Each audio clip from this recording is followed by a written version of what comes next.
امام حسین کی شہادت کے بعد فوج یزید نے رسول اللہ کی بیٹیوں کو قید کر دیا اور امام حسین اور ان کے ساتھیوں کو بے گور و کفن زمین کربلا پہ چھوڑ کے کوفہ و شام کی طرف روانہ ہو گئے۔ تو یوں رسول اللہ کا نواسا زمین کرب و بلا پہ بے گور و کفن پڑا رہا۔ اتنے میں ایک کبوتر آسمان سے اڑتا ہوا جب زمین کربلا سے گزرا تو وہ رسول اللہ کی مہک کو محسوس کرنے لگا اور دیکھا کہ امام حسین علیہ السلام کا جسم زمین کرب و بلا پہ بکھرا ہوا ہے۔ تو وہ چیختا ہوا آسمان میں پرواز کرتا رہا اور دوسرے پرندوں سے کہنے لگا کہ قیامت آ گئی، بی بی فاطمہ زہرا کے بیٹے کو قتل کر دیا گیا اور رسول اللہ کے خاندان کا خون زمین کرب و بلا پہ بکھرا ہوا ہے۔ تو یوں کبوتر کرب و بلا میں آ کر مقتل گاہ میں پھرنے لگے اور امام حسین علیہ السلام کے غم میں رونے لگے اور امام حسین کے خون کو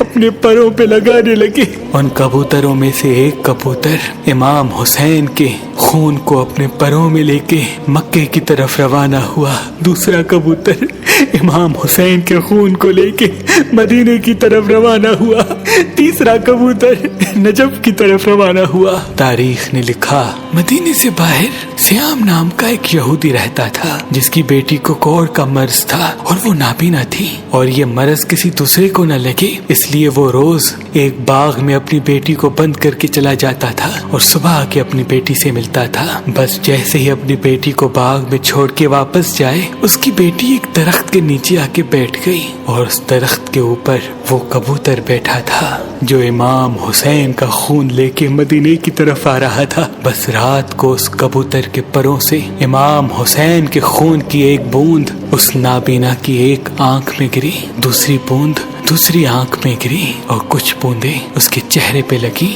اللہ پاک کے فضل و کرم سے وہ نابینا دیکھنے لگی اور اس کا مرض اللہ نے امام حسین کے صدقے ختم کر دیا۔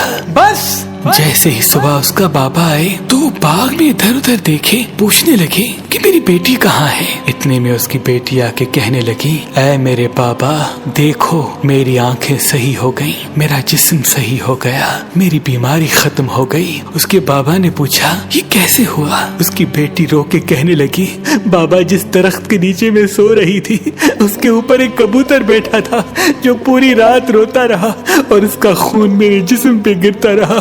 بس جیسے ہی میں نے آنکھیں کھول کے دیکھنا چاہا تب سے مجھے ہر چیز نظر آ رہی ہے۔ اس شخص نے معلوم کیا تو اس کو معلوم ہوا کہ امام حسین علیہ السلام کا قتل ہو گیا اور اس کبوتر کے پروں میں امام حسین کا خون لگا ہوا تھا جس کے معجزے سے اس کی بیٹی کو شفا ملی۔ وہ رسول اللہ پہ ایمان لے کے آیا اور مسلمان بن کے اپنی زندگی گزارنے لگا۔ سلام ہو رسول اللہ کے خاندان پر، سلام ہو اہل بیت کی عظمت پر، سلام ہو اس ناحق خون پر جو اسلام کی بقا کے لیے زمین کرب و بلا پہ بہتا رہا۔